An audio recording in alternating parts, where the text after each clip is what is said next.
Snow tapped against the office window the night Rowena told me I owed her 400 grand after 6 rent-free years.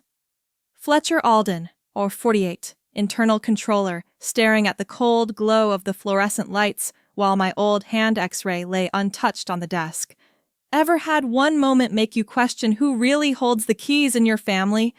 The sound still visits me some nights, when the wind slides under the eaves. That crack, sharp and final, wasn't just my hand giving way, it was the last time I ever asked for anything out loud.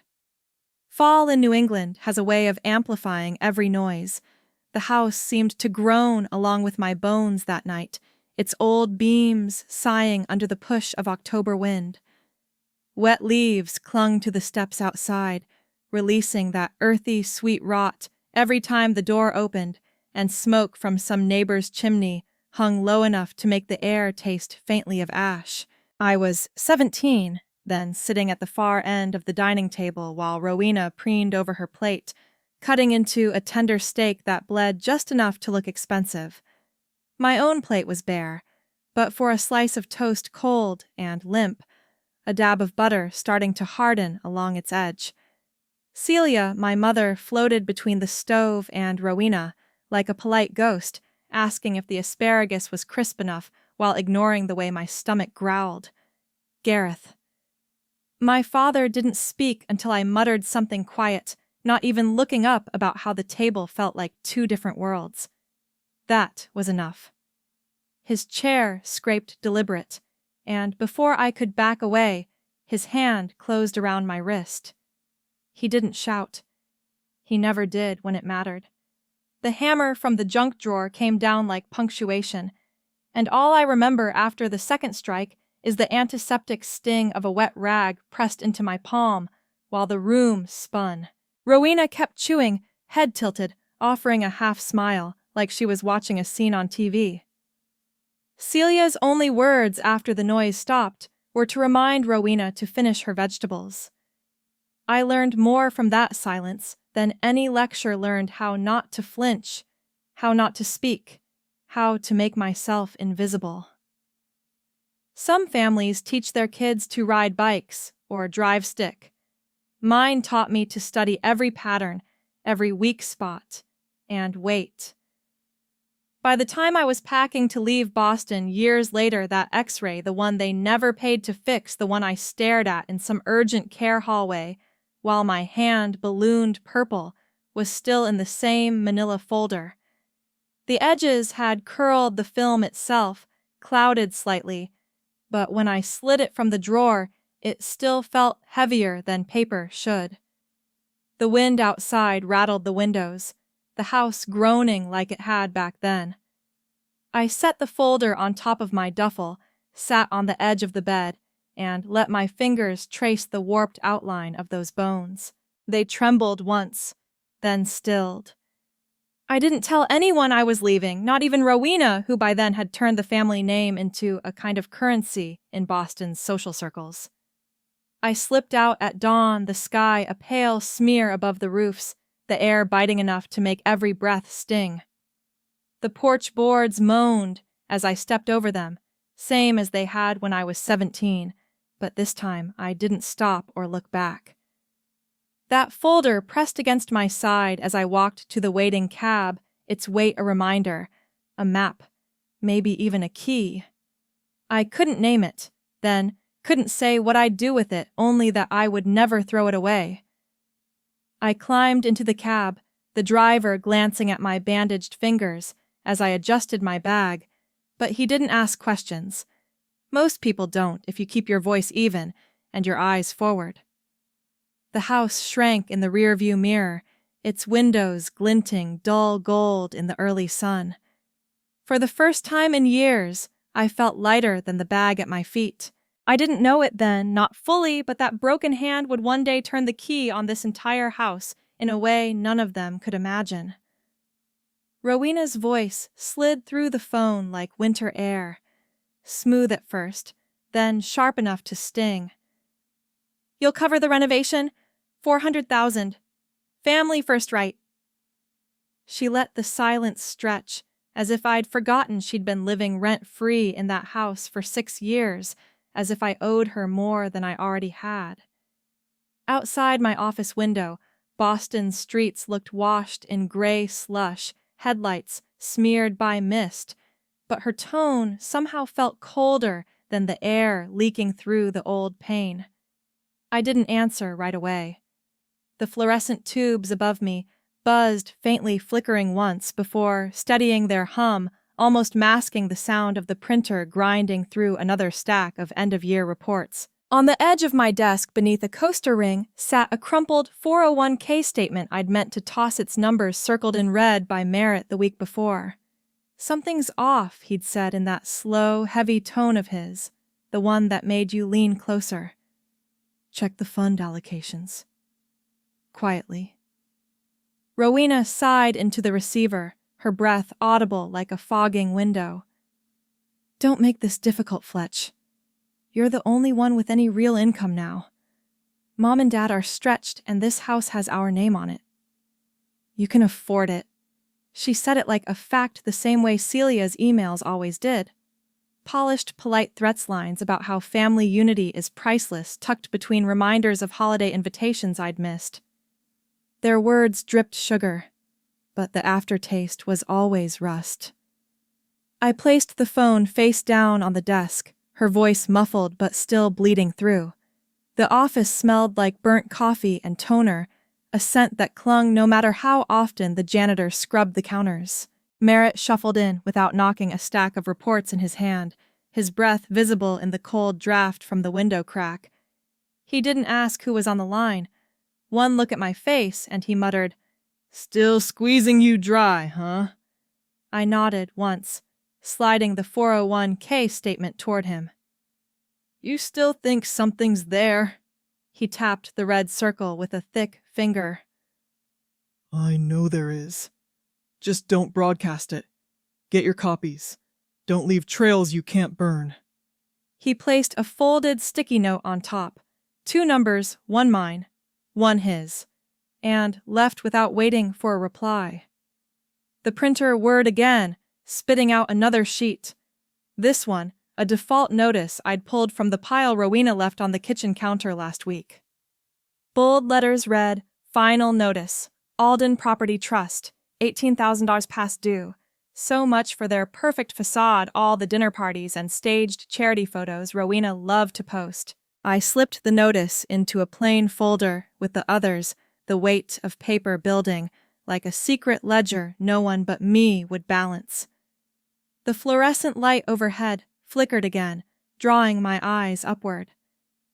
For a second, the room felt as brittle as the air outside, every hum and shadow reminding me of how this family worked. Bright smiles on the surface cracks, just deep enough underneath for anyone willing to look. I pulled the phone back to my ear, Rowena still talking, her tone sweet again, now asking about my weekend, like the past minute hadn't happened. "I'll think about it," I said, voice steady. I let the words hang long enough to make her inhale sharply, then hung up before she could answer. For the first time in years, I didn't feel cornered. I felt the floorboards under them begin to creak, and I knew exactly where to stand when they finally gave way. Donna slid a chipped white mug across the counter, the ceramic edge catching a streak of light from the buzzing neon sign above the window. "You look like a man who hasn't eaten in 2 days, she said, eyes narrowing or spoken in 2 years. The coffee inside smelled burnt overbrewed, but the heat seeping through the cup felt good against my hands. I hadn't realized how cold my fingers had gotten just from the walk here through slushy sidewalks where last week's snow had turned to a dull gray crust. The diner was half empty, the hum of the neon sign competing with the faint hiss of the coffee machine. The smell of old fries and bleach lingered in the air, softened only by the faint sweetness of a pie turning in a glass display case. 2 teens I recognized from Donna's community center sat in a booth by the window, fiddling with their phones, their wet boots leaving streaks of melted snow on the floor. Outside, the city felt paused, the streets slick and silent, every gust of wind making the door hinge groan softly. Donna leaned on the counter, her elbows resting on a ledger book stained with coffee rings. She didn't press me with questions. She never did. She just watched, her gray eyes sharp but warm enough to let me breathe. Finally, she spoke low and even. "You've got that look, Fletcher. The one where you're about to burn something down." Her lips tightened, then softened. "Don't. Build something instead. Something no one can tear down."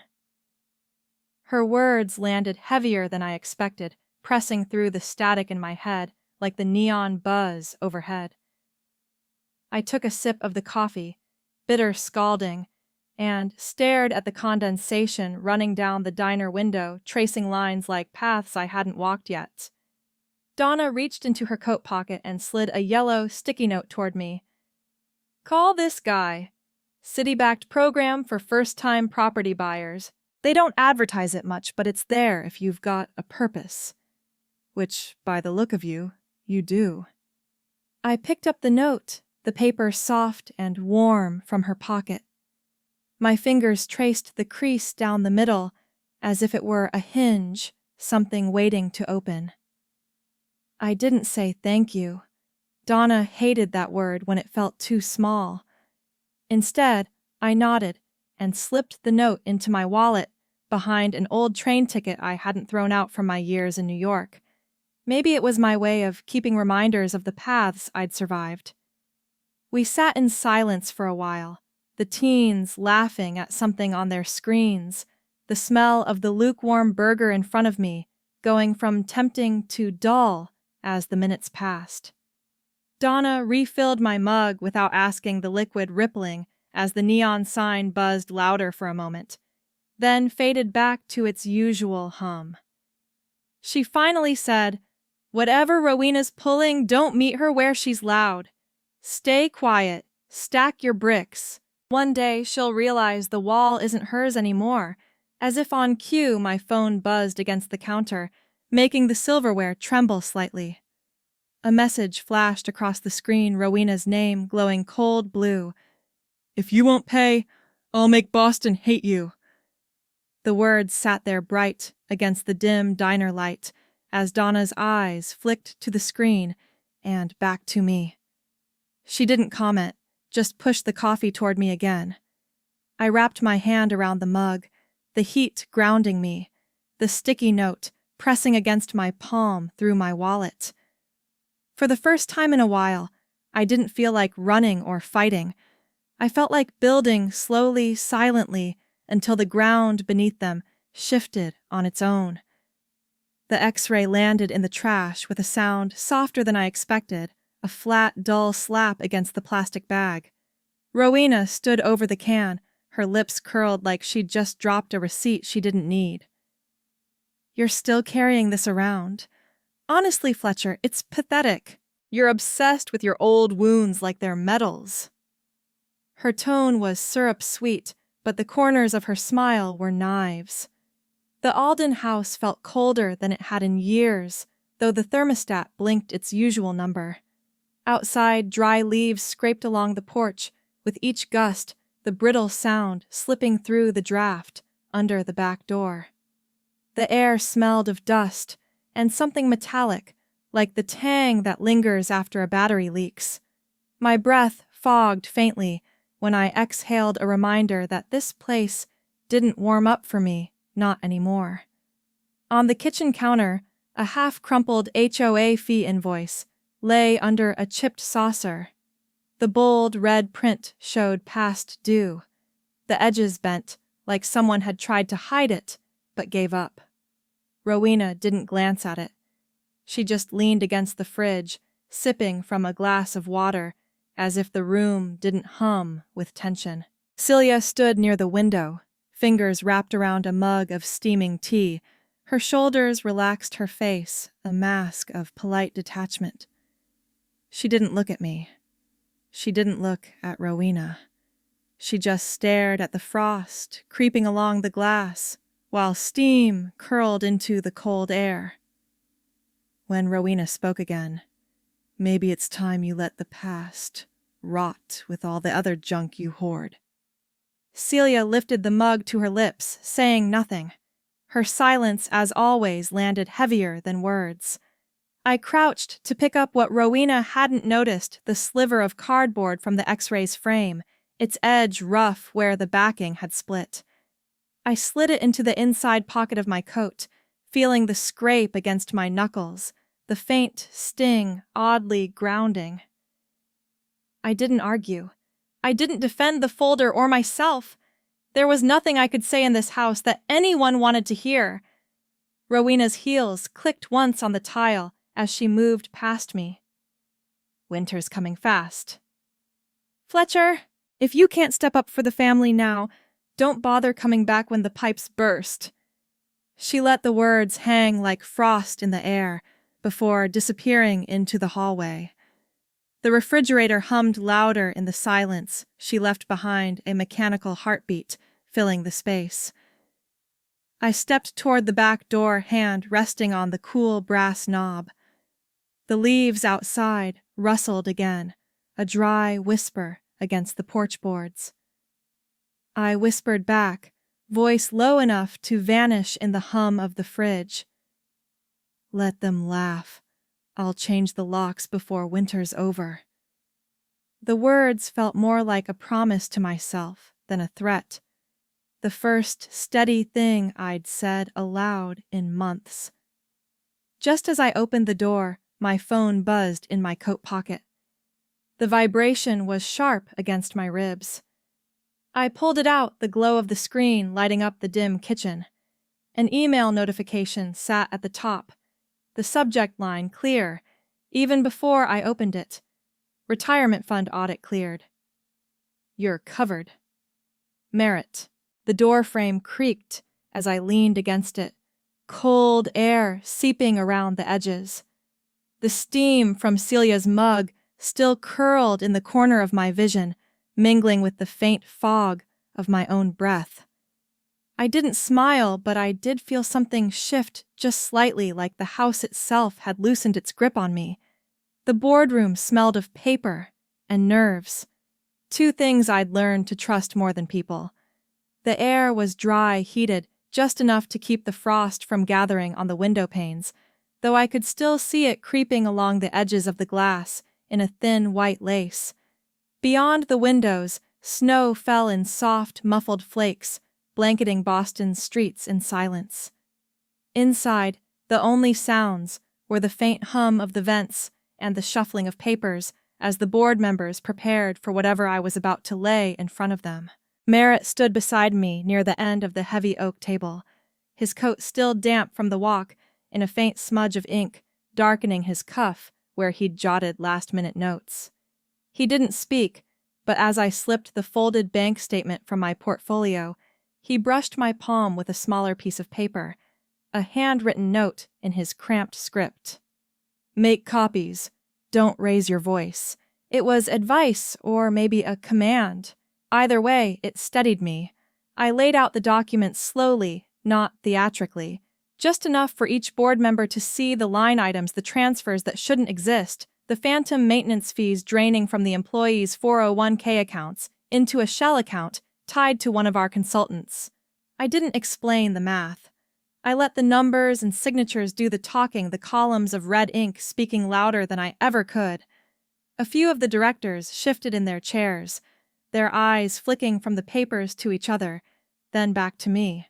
The chairwoman, a woman with a face like granite, softened by a navy scarf, finally broke the silence. "How long have you had this?" Her voice was calm but taut, the way ice sounds before it cracks. "Long enough to know it needed to be seen," I replied. My voice didn't tremble.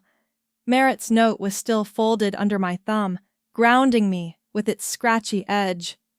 She nodded once, a barely perceptible movement, then turned to the others. "We'll need a full audit immediately." And we'll need Alden overseeing all finance transitions from here forward. Her words were clipped, decisive. Another director, older, cleared his throat. Compensation. The chairwoman didn't blink. Generous bonus. Quietly processed. We're not making this public unless we're forced to. Merritt caught my eye as the meeting moved into logistics, the corner of his mouth lifting just enough to register approval. No handshake, no backslap, just a nod, the kind men like us use when words feel unnecessary. I gathered my papers, sliding the copies back into my portfolio, careful not to leave a single page behind. As the room began to empty, the chairwoman lingered. She stopped near me, her scarf brushing the table, and murmured, "Just loud enough for me to hear Boston owes you more than a salary, Alden. Don't forget that." Then she turned and left her heels soft against the thick carpet. The quiet returned heavier now, the kind that settles when a storm has passed, but the air hasn't cleared yet. I let my shoulders ease for the first time in weeks. Outside, the snow had slowed the city lights, casting a pale glow through the frosted windows. I reached into my coat for my gloves when my phone buzzed against my ribs. The screen lit up with a message from Donna Rowena's filing a claim on the house. "You'll want to see this." The vents hummed softly as I stood alone in the boardroom, the smell of coffee lingering faintly from a forgotten cup on the table. I slipped Merritt's note into my wallet beside Donna's yellow sticky note, both pieces of paper warm from my pocket. I didn't smile, not yet, but I could feel the ledger turning one careful entry at a time. The pen scratched like a whisper, each stroke of ink crisp against the thick paper. One signature, and the house that raised me and nearly buried me was mine. The notary office smelled of fresh coffee and new paper, that oddly calming mix that makes even monumental moments feel procedural. Rain tapped steadily against the window panes, each drop a soft drumbeat over the muffled shuffle of legal staff moving in and out of the room. Donna sat beside me, her posture straight, her gaze calm but watchful, as if she knew exactly what this moment meant, even without me saying a word. The X-ray of my hand lay in a simple black frame on the table, leaning gently against the stack of documents. Its shadow cut across the deed beneath it, a reminder that pain can outlast memory and still become something solid. I slid the final page toward the notary signed, and pressed the pen down a moment longer than necessary, feeling the faint vibration of the rain through the table's wood. The notary cleared his throat softly. "Congratulations, Mr. Alden. The property is now legally yours." He stamped the packet with a quiet thud and gathered his things, leaving us with the documents and the keys. One set, small and gleaming, sat on the table. I picked them up, the metal cool against my palm, the faint scent of ink and paper clinging to them like they had been waiting for years. Through the glass doors of the office lobby, I saw Rowena Gareth and Celia clustered near the awning, huddled against the drizzle. Gareth's jaw was set, his coat collar pulled up to his ears. Celia's gloved hands clutched her bag tight, eyes down. Rowena's expression, though, was pure disbelief. Her lips parted, her phone still in her hand, as if she thought she could text her way out of this. They didn't come inside. They didn't have to. Their faces said enough. Donna stood gathering her umbrella, her voice low but firm as she looked at me. "You're not here to gloat. You're here to begin." I nodded, sliding the X-ray back into my briefcase, its frame cushioned by the documents. My coat felt heavier with it inside, but not in a way that slowed me. We stepped into the lobby, the smell of rain seeping in with the drafts from the front doors. Rowena finally found her voice as I walked past. "Fletch, this isn't over. You can't just—" Her words caught her tone faltering as I turned briefly to meet her eyes. "The lock's turned my way now," I said, voice steady, not loud. Just enough for the words to carry over the patter of rain on the awning. She blinked her phone, lowering slightly, as if she wasn't sure whether to shout or beg. I didn't wait for her to choose. Donna and I stepped outside, the drizzle cool but refreshing. The keys clicked softly as I slipped them into my pocket, the metal clinking against my phone like a quiet bell. We walked down the slick sidewalk, the city's hum muted by the weather, every sound softer, calmer. Later that afternoon, at the Alden house, the sky hung low and gray, the porch boards damp beneath my boots. I slid the new key into the lock, the metallic click echoing faintly in the stillness. Inside, the air smelled like old wood and faint mildew, but for the first time, it didn't feel hostile. As I set my bag down near the door, a faint sound interrupted the quiet paper sliding against wood. I turned to see a letter pushed under the threshold, the envelope slightly damp from the wet porch. The bold type on the front read "Final HOA settlement due. Owner Fletcher Alden."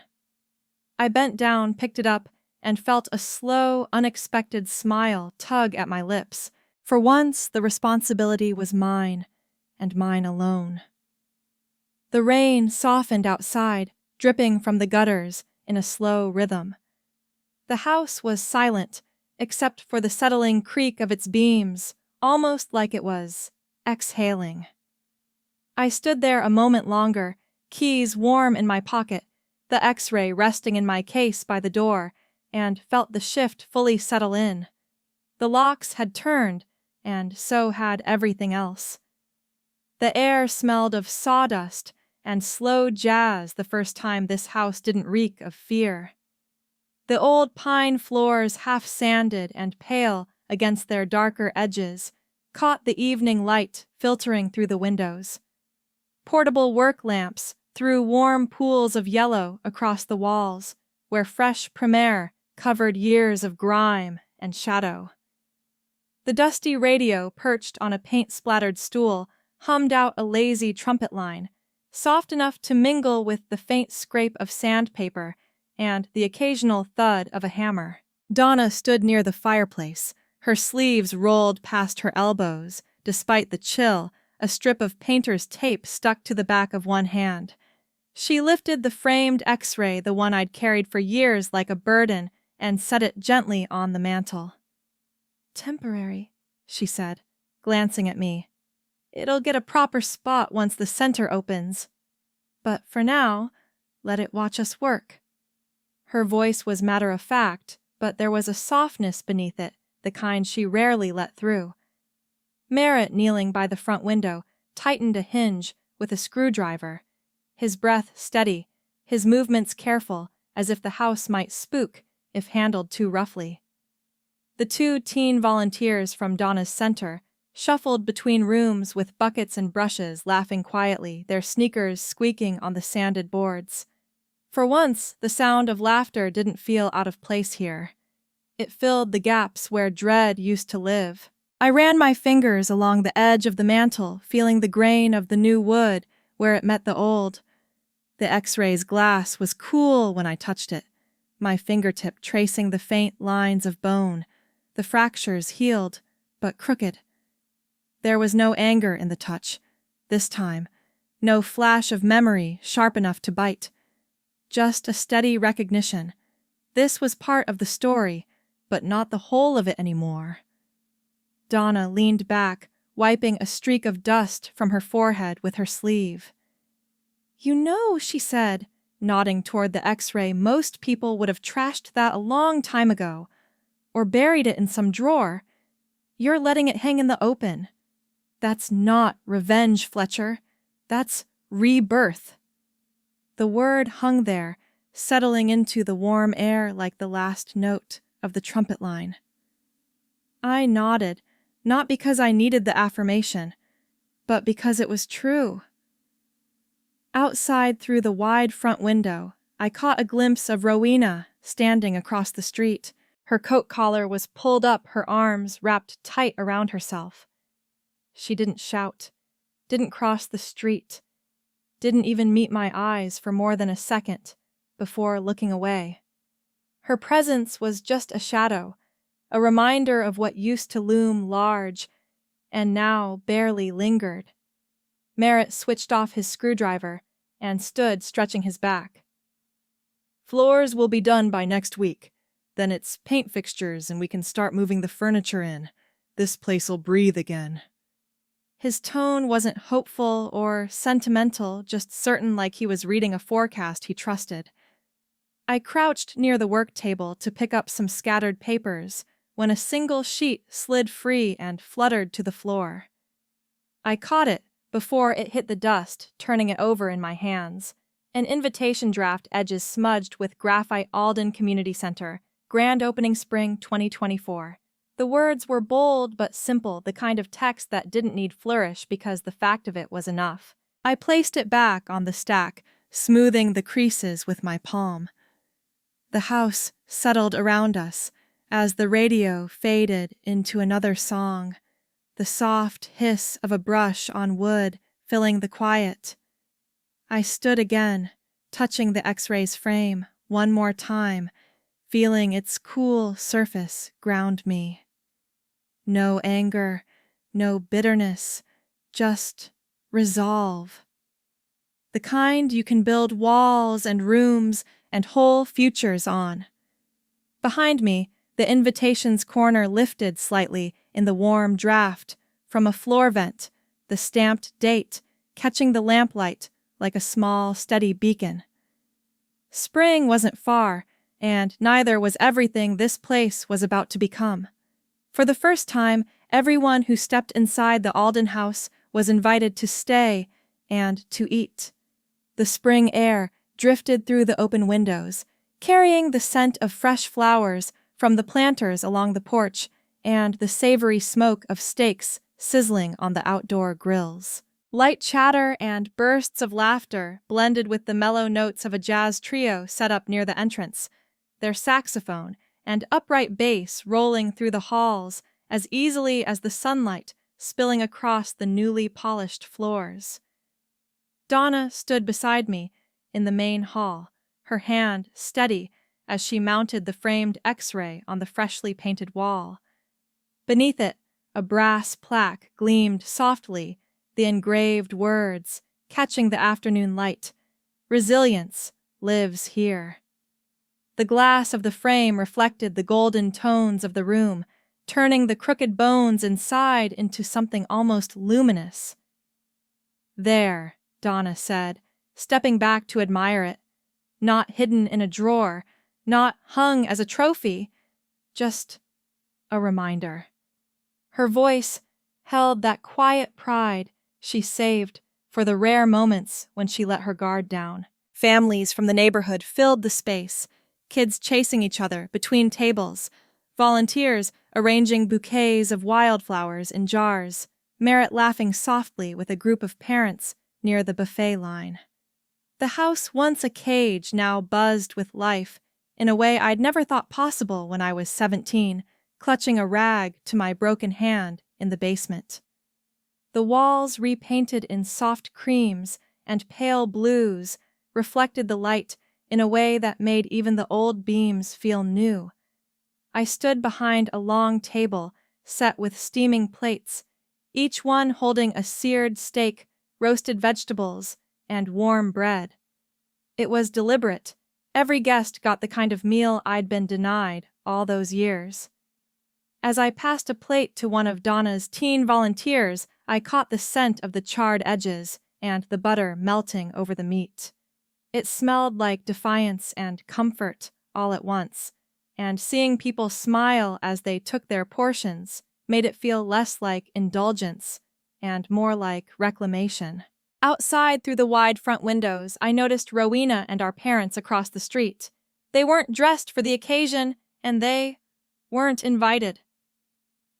Gareth's shoulders were hunched, his hands shoved deep into his coat pockets. Celia's eyes lingered on the house for a long moment before she looked away. Rowena just stood there, phone in hand, but didn't lift it for a photo. They didn't cross the street. They didn't need to. The house wasn't theirs anymore, not in any sense that mattered. I moved toward the X-ray on the wall, the chatter of the room fading just slightly as the music shifted to a softer tune. I lifted my hand, tracing the scar along my knuckle where the bone had once snapped.